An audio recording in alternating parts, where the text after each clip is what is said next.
Hi, today I'm going to film another empties video. Slightly different background today because it's absolutely pouring with rain and my bedroom has 3 big windows, so the rain is so loud I wouldn't have been able to film a video, so I've just come into the spare room to film this one.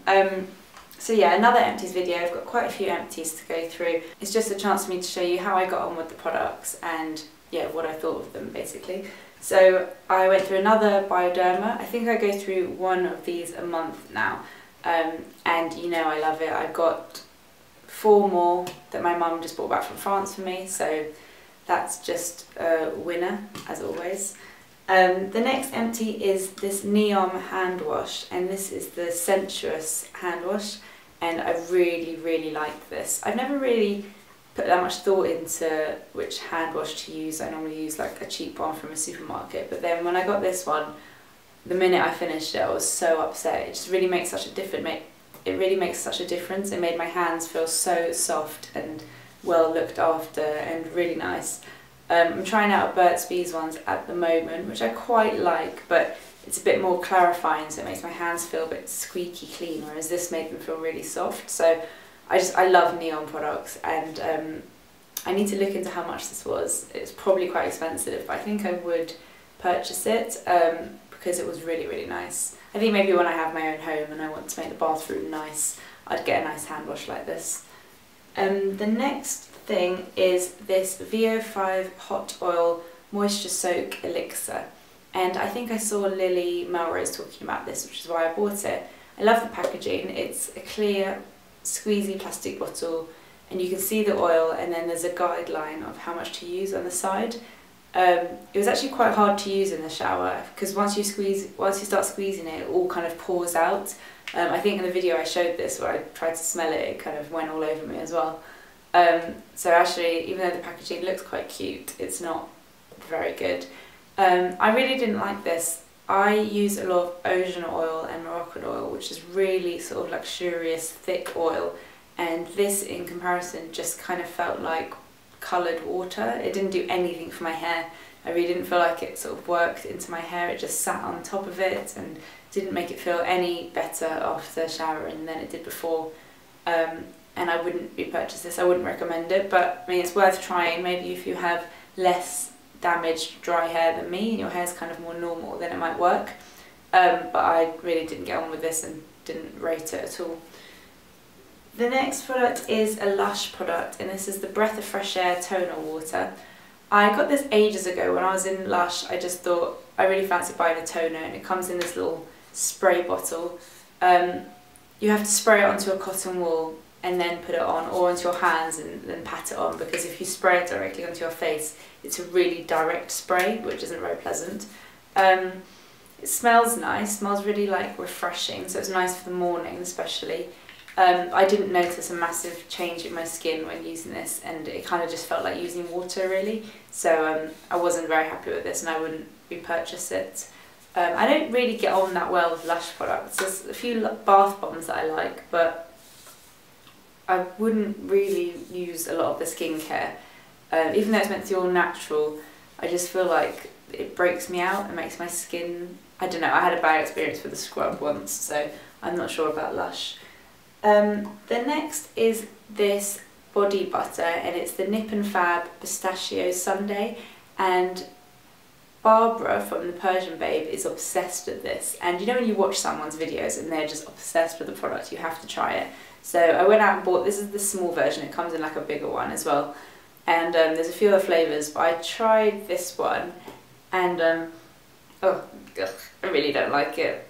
It's really sweet. I probably should have actually looked into it more before, because I know I don't like sweet things. It's really sickly, overpowering, like, oh. The body butter is actually really nice, so I'm thinking about trying another scent, because there were a few. I think there's mango, chocolate, I don't know, I'm going to go see if there's any that are less sweet, but it's just far too, it's really artificial, like candy floss kind of sweet. But I like the little pot. I used it all up anyway. I used it on my legs mainly, so it wouldn't like be too near my nose for me to smell. But yeah, it's a good body butter, so if you like, just go and smell it. There's testers in Boots, so if you just go and smell it, you'll know whether you like it straight away. But yeah, I didn't love that one. Then I have two, so I've got like 2 of each of these. 2 Soap and Glory handmade hand sanitizers. I go through these so quickly. I keep one on my desk and one in my handbag, because one in my handbag when I go in on the tube, and one on my desk just for every now and again. I'm a bit hand sanitizer crazy. Most hand sanitizers smell quite a lot like alcohol, but these smell really nice. Yeah, kind of floral and fresh. I mean, I wouldn't like wear a perfume that smelled like that, but for your hands it's quite nice, and it just gets rid of any sort of dirt or anything that's on your hands. So yeah, I've got 2 of those that I finished, and I will definitely repurchase those. I think I already have. And I also have 2 of these Ren hand creams. This is the Vetiver hand and body cream, and I think these came free in a magazine. It might have been Glamour. I don't know how I've collected 2. I think we had some magazines at work or something, and no one else wanted them, but I really like these hand creams actually. And yeah, it smells really fresh, and I really like how small they are because they're really easy to just throw in your handbag. I think again I had one in my handbag and one on my desk and just went through it so quickly. But yeah, I really like these. I probably wouldn't repurchase it just because I always have hand creams around, so maybe if I ran out then I would look into this, but I don't know how much it is, but Ren's quite expensive, so it's probably more than I'd want to spend on a hand cream. But I really like those, so if you like Ren, it's worth going to try the hand creams. I also finished Bourjois 1 Second Magic Nail Polish Remover, and I was thinking when I was using this, how do you know when it's finished? Because I don't know, like, does it dry up? Because mine's still quite heavy. It's definitely got nail polish remover in there. But what mine started to do, oh, you can see how grubby it is, what it started to do towards the end is became quite gloopy, and when I put my nail in there, also some of the foam, the black foam, would come off, and it was just getting really gloopy, and it was taking ages to take my nail polish off. And it's not until I've got my new one, I've already repurchased it, that I've realised you just put your finger in and out and it's so quick. So when it starts taking longer and becomes a bit oily and gloopy, then that's when you know it's the end of the road. So I've already bought another one of these. I absolutely love them. They're just the easiest things ever and have made painting my nails so much easier. So I've already got another one of these and I love it. You can get them from Superdrug. That's the Bourjois 1 Second Nail Polish Remover. And then 2 more things. One is this Urban Decay Eyeshadow Primer Potion. This is a small size. I think it might have come with my Naked palette, or it came with something. And I just thought I really needed to use it up. It comes with like this little applicator. And I don't like the packaging at all. I think they've actually changed it recently. So it's a squeezy tube, I think. And if they have, that's definitely a good idea, because this just, you don't get anything on it, and I don't know. The primer itself is kind of like a beigey colour. It's quite good, but I feel like my MUA primer that's £1 is just as good, and I think this is a lot more expensive.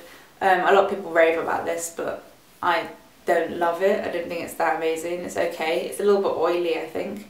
But yeah, I just used that up because it was annoying me. And then the final thing is not very glamorous, but it's a deodorant. But the reason I'm mentioning it is because it's the Sure Maximum Protection deodorant, which is like £5 or something crazy. It's really expensive. It's got one of those gross things you turn and it comes out the holes. Ugh, I hate that. But yeah, it's good. It's a good deodorant. I don't know. I don't think it's worth being more expensive than others. I think I'm just going to go back to buying normal deodorants. I used to actually be quite allergic to a lot of deodorants and had to buy the aloe vera ones because I used to get like bad rashes and really itchy under my arms. I think this was nice, but I think unless I had like problems with the cheaper ones, I wouldn't buy this because I didn't see like crazy amazing results. And actually it made a lot of my clothes go white, which is quite annoying. So I wouldn't rate the Sure Maximum Protection deodorants. And I think that's everything actually. So I hope you liked seeing my empties, and I'll see you in the next video. Thanks for watching. Bye.